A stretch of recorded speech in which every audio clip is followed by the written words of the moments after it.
Okay, we're going to get started with The Cold War Begins. Text opens with sort of a brief intro to Harry Truman. I've got on my channel, the YouTube channel I've linked, is a brief bio of Harry Truman. Pretty fascinating guy from the Midwest, from Missouri. He, had a service in World War I where he was an artillery commander, performed admirably. He had always aspired to be a military leader.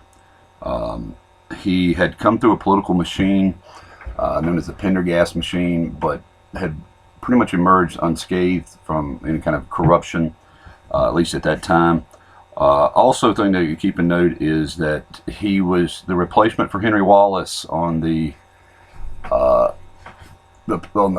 campaign for president, vice president in 1944. It's pretty clear that FDR was not doing well health-wise, and so to put Truman on the ticket gave the sort of tough, hawkish elements of the Democratic Party some confidence. Henry Wallace had seemed to be much more dovish and thus was not as palatable, far more of a populist, sort of the Western type.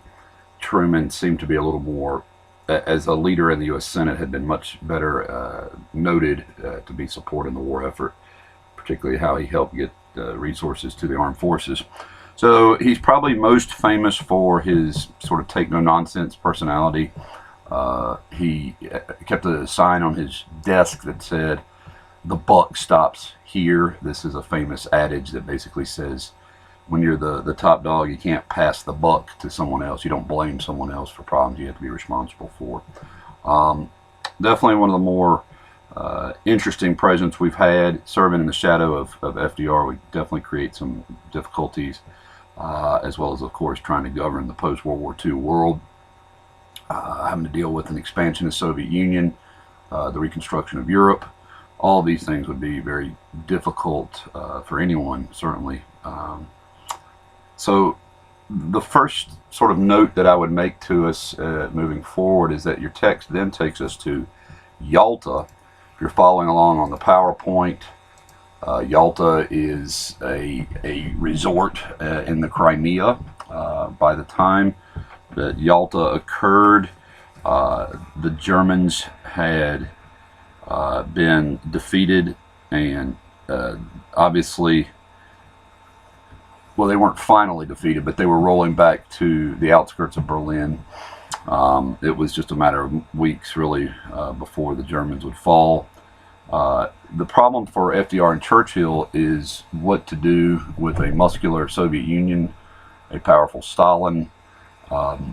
And Stalin understood this leverage, so what he did was he would make promises, assurances at the conference that the eastern part of Europe, particularly Poland and Bulgaria and Romania, would have free elections. These would be promises he did not honor. In fact, later on, this would become what Churchill would coin the Iron Curtain.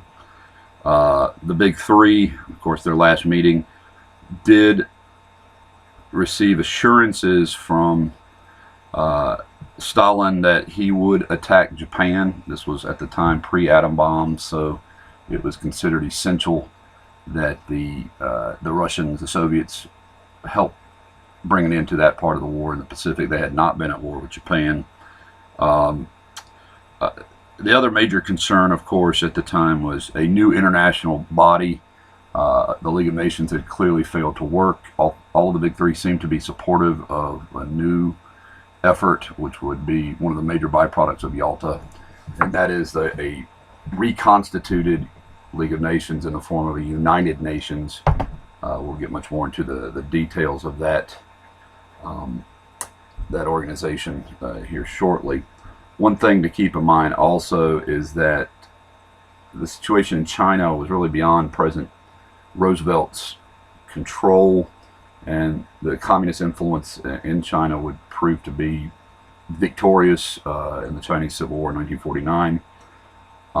So the critics of FDR would consider this a really sellout, a capitulation to Stalin. But, to be fair, FDR was in a very tough position. The American people were not, I believe, not willing to try to forcefully eject the Soviets from Eastern Europe. So if you're FDR, you're stuck between a rock and a hard place. You definitely need Stalin and the Soviet muscle against the Japanese. And so in the end, the Yalta was a stepping stone towards bringing into the war, but it also laid the foundation for what would be key characteristics of the Cold War.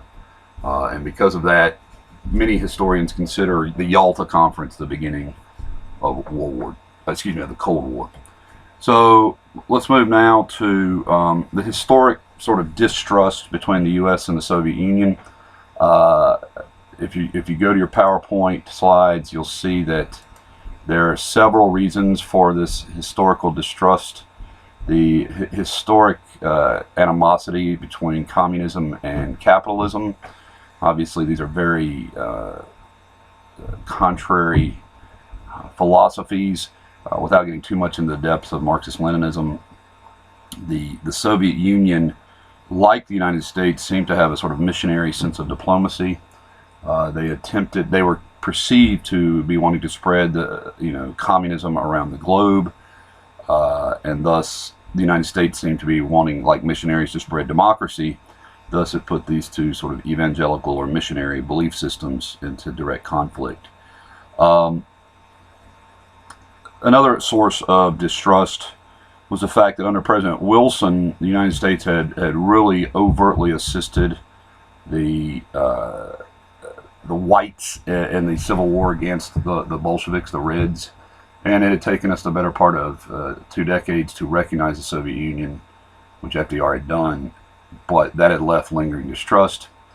For FDR, that move had really not produced the outcomes that it hoped. Certainly it tainted the Democratic Party as being soft on communism.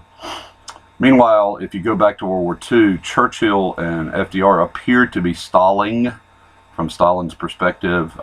First, the delay in opening a second front, then the second front being in Italy. Operation Torch was seen by Stalin as not an effective second front. The belief was that he was afraid that the Brits were willing to have the Russians die at the hands of the Germans while we kind of sat it out. We did not notify Stalin or the Soviets in the development of the atom bomb. The atom bomb was something that the Brits were familiar with and aware of, but we didn't clue them into it. Thus, that certainly created a period of tension. And then finally, the money was not forthcoming to rebuild the Soviet Union in the wake of World War II. I do find that argument a little bit spurious, since Stalin rejects Marshall Plan assistance later, but nonetheless, these were multiple reasons for distrust between the U.S. and the Soviet Union. Obviously, other elements include like the historic anti-communism and things like the Red Scare.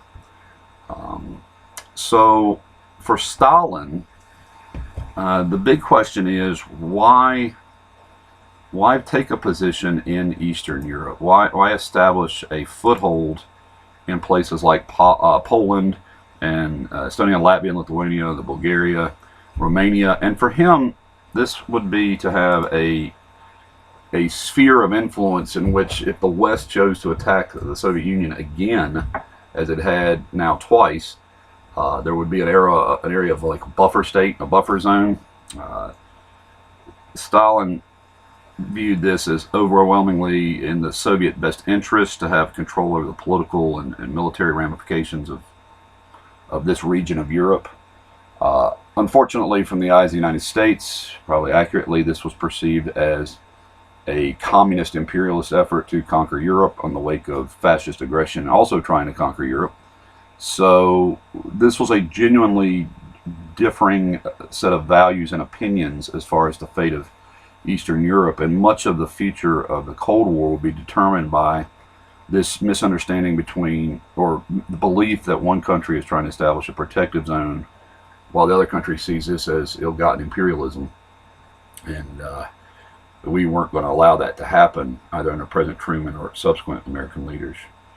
Now, to kind of reiterate about similarities between our two nation states, both the U.S. and the Soviet Union had a legacy of being isolationist for much of well, certainly Russia, but much of their history. But once we became world powers, and in fact the phrase becomes superpowers, it did seem clear that we were trying to expand the American role and the Soviet role on their part to the rest of the globe. So what would be unfortunate is, take for example Southeast Asia, when Vietnam wished to have its independence from colonialism. The question became, was it a communist country or not, and thus it would produce, unfortunately, the Vietnam War. So we began to see everything through the prism of the Soviet Union expansion. They saw it from the prism of us trying to prevent them from having a Soviet sphere. And so the Cold War became this sort of struggle between the two philosophical superpowers as well as military superpowers of the post-World War II world.